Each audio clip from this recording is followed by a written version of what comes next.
કરિયરની સફળતા અને પરિવારના સંબંધો આ બે વચ્ચે બેલેન્સ કેવી રીતે જાળવવું આ એક એવો પ્રશ્ન છે જે આપણા સૌના મનમાં ક્યારેક ને ક્યારેક તો આવે જ છે ખરું ને તો આજની વાત ચાલુ કરતા પહેલા બધાને મારા જય શ્રીરામ જય શ્રીરામ આજે આપણે આ જ વિષય પર એક ઊંડું વિશ્લેષણ કરીશું પ્રાચીન કાળના ધર્મ અને ફરજના ખ્યાલોથી લઈને આજના આધુનિક કાયદાઓ સુધીની આ સફર ખરેખર બહુ જ રોમાંચક રહેવાની છે હવે સૌથી મોટો સવાલ એ થાય છે કે શું આજના આધુનિક અને કડક કાયદાઓ વચ્ચે આપણી પ્રાચીન પવિત્ર ફરજો ટકી શકે ખરી કલ્પના કરો કે હજારો વર્ષ જૂના સિદ્ધાંતો આજે પણ આપણા કાનૂની માળખામાં કેવી રીતે શ્વાસ લઈ રહ્યા છે બહુ જ રસપ્રદ છે આખી વાત ચાલો સમજીએ તો સૌથી પહેલા વાત કરીએ ફરજના ભારની પૌરાણિક કથાઓ અને આપણી નૈતિકતાના સંદર્ભમાં કુરુક્ષેત્રના એ ઐતિહાસિક યુદ્ધના મેદાનની જરા કલ્પના કરો ભગવદ્ ગીતાના અધ્યાય 1નો શ્લોક 33 યાદ છે આચાર્યાઃ પિતરઃ પુત્રાસ્તથૈવ ચ પિતામહ માતુલાઃ શ્વશુરાઃ પૌત્રાઃ શ્યાલાઃ સંબંધિનસ્તથા આનો સીધો અર્થ એ છે કે અર્જુન પોતાની બરાબર સામે પોતાના જ પૂજનીય ગુરુઓ પિતા સમાન વડીલો પોતાના જ પુત્રો દાદા મામા સસરા પૌત્રો અને શાળાઓને હથિયાર લઈને ઊભેલા જુએ છે પોતાના જ પરિવારને આમ લોહિત તરસ્યા જોઈને અર્જુન અંદરથી સાવ જ ભાંગી પડે છે એકદમ સ્તબ્ધ થઈ જાય છે મારું શરીર નબળું પડી રહ્યું છે મારું મોં સુકાઈ ગયું છે અને મારો પ્રખ્યાત ધનુષ ગાંડિયું મારા હાથમાંથી સરકી રહ્યો છે આ માત્ર શબ્દો નથી આ એ ભયંકર માનસિક સંઘર્ષનું ચિત્ર છે જે અર્જુન અનુભવી રહ્યો હતો જ્યારે તમારી ધાર્મિક ફરજ અને તમારા પોતાના પરિવાર પ્રત્યેના પ્રેમ વચ્ચે સીધી ટક્કર થાય ત્યારે તેનો ભાર કેટલો અસહ્ય હોય છે વાસ્તવિક જીવનમાં પણ આપણે ઘણીવાર જોઈએ છીએ જ્યારે અંગત ફાયદા અથવા સત્તાની લાલચમાં પોતાના જ પરિવાર સાથેના સંબંધોનું બલિદાન આપવાની નોબત આવે છે અને બરાબર આ જ સમયે ભગવાન શ્રીકૃષ્ણ એક એવી સલાહ આપે છે જે સમયની સીમાઓથી પર છે કર્મયોગ એટલે કે નિસ્વાર્થ કર્મનો માર્ગ ફળની જરાય આશા રાખ્યા વગર કોઈ પણ સ્વાર્થ વિના માત્ર પોતાની ફરજ બજાવવી અહીં શીખવા જેવી સૌથી મોટી વાત એ છે કે કામ ચલાવો અને ભૌતિક જીત પાછળ દોડવા કરતાં આપણા માનવીય મૂલ્યોને હંમેશા પ્રાધાન્ય આપવું જોઈએ અને હા સનાતન ધર્મની આવી જ સચોટ અને ઊંડી જાણકારી માટે આપણી ચેનલ સનાતન રહસ્યને સબસ્ક્રાઇબ કરવાનું ચોક્કસ યાદ રાખજો હવે આપણે એક એવા પાત્ર તરફ વળીએ જેણે ફરજનો માર્ગ ભ્રષ્ટ કર્યો અશ્વત્થામા અને તેનું ભયંકર પતન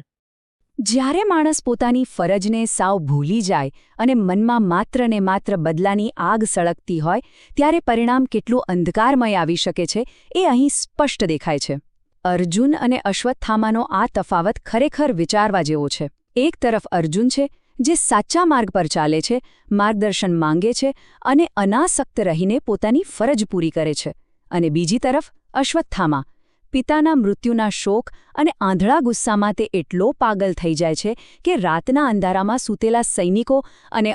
ગર્ભમાં રહેલા અજન્મેલા બાળકો પર પણ હુમલો કરતા અચકાતો નથી આ છે સંપૂર્ણ વિનાશક ક્રોધ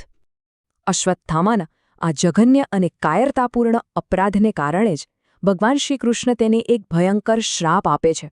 આ શ્રાપ એક બહુ મોટી ચેતવણી છે કે જ્યારે તમે તમારી પવિત્ર ફરજોને નેવે મૂકીને માત્ર અંગત દુશ્મનાવટ પૂરી કરવા જાઓ છો ત્યારે તેનું પરિણામ શાશ્વત અને અત્યંત દુઃખદ જ આવે છે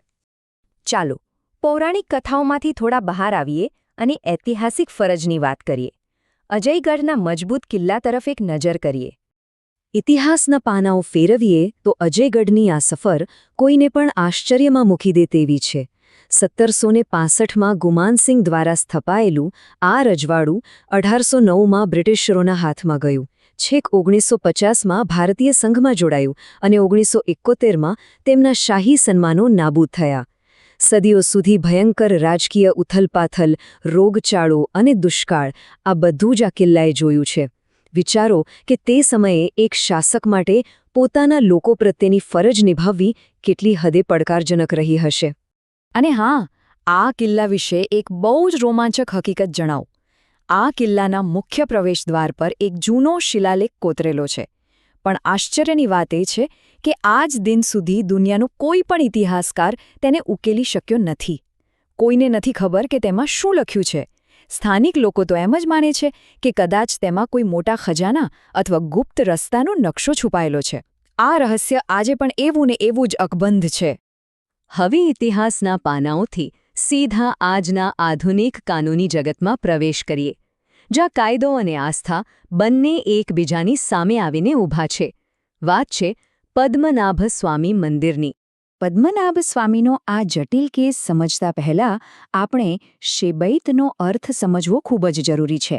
એકદમ સરળ ભાષામાં કહું તો શેબૈત એટલે એવો મેનેજર કે કસ્ટોડિયન જેને ભગવાનની સંપત્તિ અને આર્થિક વહીવટ સાચવવાનો કાનૂની અધિકાર અને ફરજ સોંપવામાં આવી હોય. ધ્યાન આપજો, આ કોઈ વ્યક્તિગત સંપત્તિ કે માલિકી નથી, પણ સીધી ભગવાન પ્રત્યેની એક પવિત્ર ફરજ છે. હવે જો આપણે કાનૂની હકીકતોને તદ્દન તટસ્થ રીતે જોઈએ તો 1991માં છેલ્લા શાસકના મૃત્યુ પછી કેરળ હાઈકોર્ટે શાહી પરિવારના અધિકારો સંપૂર્ણપણે રદ કરી દીધા હતા અને રાજ્ય સરકારને વહીવટ હાથમાં લેવા માટે ટ્રસ્ટ બનાવવાનો આદેશ આપ્યો હતો. પરંતુ આ મામલો જ્યારે સુપ્રીમ કોર્ટમાં ગયો ત્યારે તેમણે પ્રાચીન પરંપરાઓ અને સતત વંશાવળીને ધ્યાનમાં રાખીને શાહી પરિવારના આ શેબૈત અધિકારને કાયમ રાખ્યો, એટલે કે ભગવાનની સંપત્તિનું સંચાલન કરવાની તેમની ફરજ ચાલુ રહી. આનો અર્થ શું થયો? 1971ના 26મા બંધારણીય સુધારાને યાદ કરો. તેણે ભલે શાહી પરિવારોના તમામ વિશિષ્ટ અધિકારો અને પ્રીવી પર્સ નાબૂદ કરી દીધા હોય પણ, અને આ બહુ મોટું મુદ્દું છે, તેણે પેઢી દર પેઢી વારસામાં મળતી ભગવાન પ્રત્યેની શેબૈત ફરજને ક્યારે ખતમ કરી નથી. આપણા આધુનિક કાનૂની માળખાએ પણ આ પ્રાચીન જવાબદારીઓનું પૂરેપૂરું સન્માન કર્યું છે. પણ આ આખા કેસની સૌથી વધુ રસપ્રદ વાત તો હવે આવે છે. આટલા કડક અને બિનસાંપ્રદાયિક કાયદાકીય ચુકાદાઓ, સુપ્રીમ કોર્ટનો હસ્તક્ષેપ, આ બધાની વચ્ચે પણ શ્રી પદ્મનાભ સ્વામી મંદિરનો પ્રખ્યાત વોલ્ટ બી એટલે કે ભોયરું બી હજુ પણ સંપૂર્ણપણે બંધ જ છે. એવું કહેવાય છે કે આ દરવાજા પાછળ કોઈ પ્રાચીન અને રહસ્યમય ઊર્જા રહેલી છે અને એ માન્યતાઓને માન આપીને આપણો આધુનિક કાયદો પણ જાણે ત્યાં જઈને થંભી જાય છે. છે ને અદ્ભુત? તો છેલ્લે પૌરાણિક કથાઓ, ઇતિહાસ અને કાયદાના આ શાશ્વત ચક્રને એક સાથે જોડીએ. આપણે આ બધી જ વાતોને એક દોરામાં પરોવીએ. અર્જુનની મૂંઝવણ, અજયગઢનો ઇતિહાસ અને પદ્મનાભ સ્વામીનો કાનૂની સંઘર્ષ. આ બધી જ અલગ અલગ દુનિયામાં તમને એક વસ્તુ સમાન જોવા મળશે, અને તે છે ફરજ અથવા ધર્મનો અતૂટ દોર જે યુગોથી એમ જ વણાયેલો છે.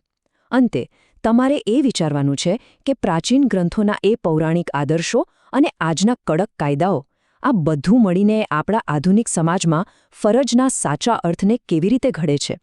ધર્મ અને કર્મનો આ સિદ્ધાંત આજે પણ એટલો જીવન છે. આશા છે કે આજના આ વિશ્લેષણથી તમને આ ઊંડા વિષયને સમજવામાં થોડી મજા પણ આવી હશે અને કંઈક નવું જાણવા પણ મળ્યું હશે. મળીશું કાલે અધ્યાય 1ના શ્લોક 34 સાથે. જય શ્રી કૃષ્ણ.